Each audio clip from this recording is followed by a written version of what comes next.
बंधुगण जदि आपण जीवन में सफलता चाहूँगी तेबे आपण को निश्चित भाव में कठिन परिश्रम करने को पड़ो। बिना परिश्रम रे जीवन में किसी हासिल होई न थाए।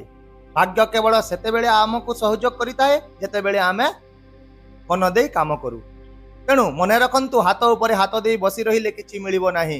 जदि आपण कठिन परिश्रम करिवे तेबे भाग्य मध्य आपण को समर्थन करिवो।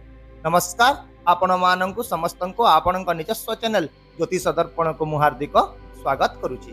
बंधुगण आज भिडियोटी विशेष करी मकर राशि पाई तैयारी करा जायछि। अनेक दर्शक फोन करी मेसेज करी पचारुछंती जे वर्षर शेष मास गुडी करे मकर राशि उपरे ग्रह गुडिकर गोचरर प्रभाव कण रहिबो, केउ सब सुजोग मिलिबो, केउ सतर्कता ग्रहण करबा को पड़िबो एवं कोन निश्चित प्रतिकार करबा उचित। तेबे आसंतु एही सब विषय रे विस्तारित भाव रे एही भिडियो रे आलोचना करबा। बंधुगण वर्षर ही शेष समय बहुत गुरुत्वपूर्ण रहिबो, कारण हेउची बड़ ग्रह गुडिक सेमानंकर गति एवं स्थिति परिवर्तन करबा को जाउछंती। किछि ग्रह वक्री हेबे तो किछि मार्गी हेबे, किछि उच्च हेबे तो किछि सेमानंकर राशि मध्य परिवर्तन करिवे। तेबे एही सब परिवर्तन गुडिक मकर राशि रो भाग्य को एक नूतन दिग मध्य प्रदान करबा को जाउछि। एबे प्रश्न हेउछि जे ए सब मकर राशि उपरे कोन सब प्रभाव पकाइबो।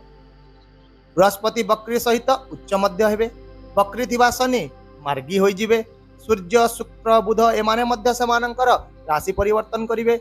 ए सबुर प्रभाव आपणक राशि उपरे गभीर भाव रे दृश्यमान हेबो।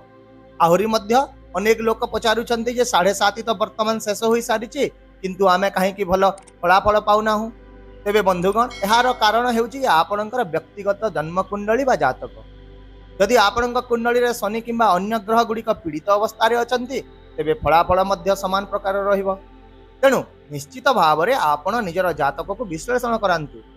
मन रखंतु ग्रह माने मध्य जणे जणे देवता अटंती।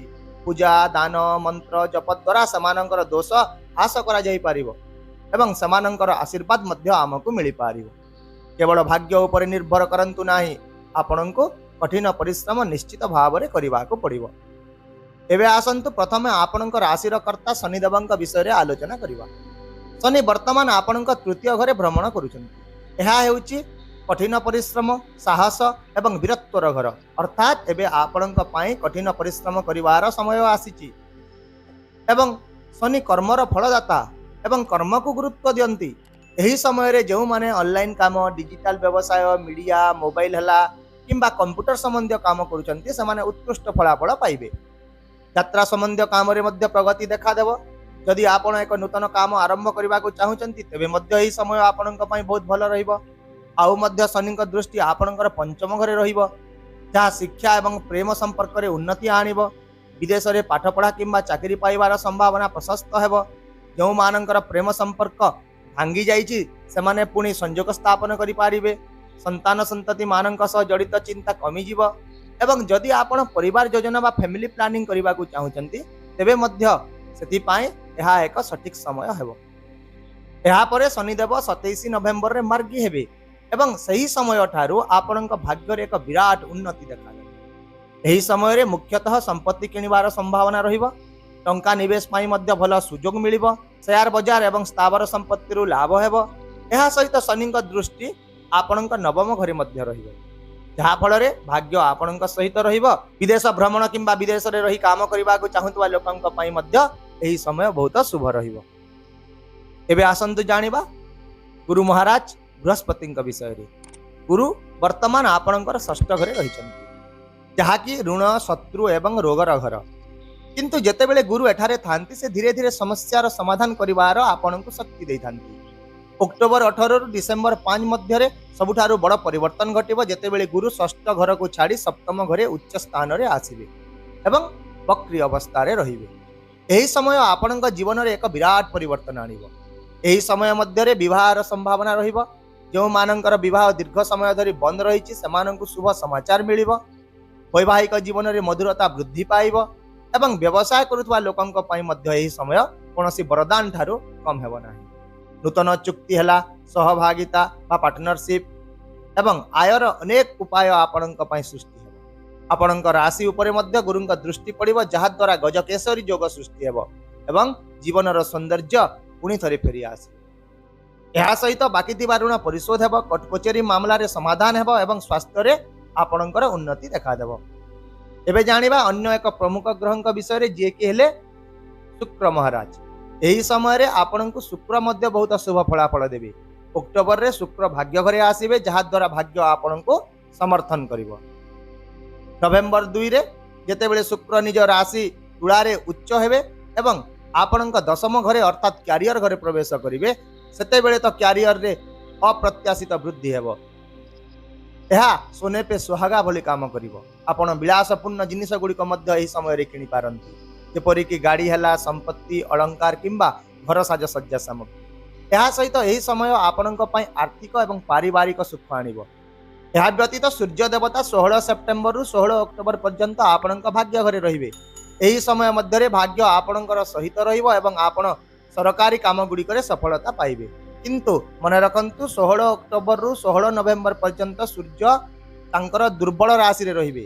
ତେଣୁ ଏହି ଏକ ମାସ ସମୟ ଆପଣଙ୍କୁ ବିଶେଷ ଭାବରେ ସତର୍କ ରହିବାକୁ ପଡ଼ିବ। ଏହା ସହିତ କ୍ୟାରିୟର ସମ୍ବନ୍ଧୀୟ ପ୍ରମୁଖ ନିଷ୍ପତ୍ତି ଯଦି ନେବାର ଅଛି, ତେବେ ଏହି ସମୟରେ ସ୍ଥଗିତ ରଖନ୍ତୁ ଏବଂ କାର୍ଯ୍ୟକ୍ଷେତ୍ରରେ ଯେକୌଣସି ରାଜନୀତିରୁ ମଧ୍ୟ ଦୂରେଇ ରୁହନ୍ତୁ। ତାହେଲେ ଏବେ ଆସନ୍ତୁ ରାହୁ ଏବଂ କେତୁଙ୍କ ବିଷୟରେ ଆଲୋଚନା କରିବା। ବର୍ତ୍ତମାନ ସମୟରେ ରାହୁ ଆପଣଙ୍କ ଦ୍ୱିତୀୟ ଘରେ ଗୋଚର କରୁଛନ୍ତି। ଏହି ଘର ହେଲା ଆପଣଙ୍କର ବାଣୀ ଏବଂ ପରିବାରର ଘର। ତେଣୁ ରାହୁଙ୍କ ପ୍ରଭାବ ଯୋଗୁଁ ଆପଣଙ୍କ କଥା ବେଳେବେଳେ ତୀକ୍ଷ୍ଣ ହୋଇପାରେ। ତେଣୁ ସମ୍ପର୍କରେ ଯେପରି ତିକ୍ତତା ନ ଆସିବ, ସେଇଆ ଆପଣ ସବୁବେଳେ ଚେଷ୍ଟା କରନ୍ତୁ।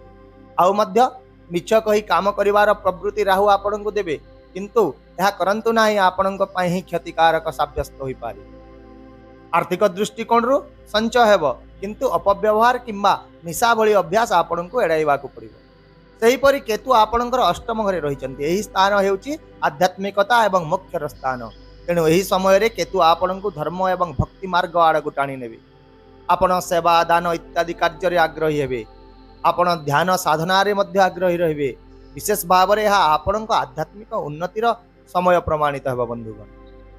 ଏହିପରି ଯଦି ଦେଖିବା ସାମଗ୍ରିକ ଭାବରେ ବର୍ଷର ଶେଷ ମାସ ଗୁଡ଼ିକ ମକର ରାଶି ପାଇଁ ବହୁତ ଶୁଭ ରହିବ। ଶନି ଆପଣଙ୍କୁ କର୍ମ ଏବଂ କଠିନ ପରିଶ୍ରମ ମାଧ୍ୟମରେ ପ୍ରଗତି ପ୍ରଦାନ କରିବେ।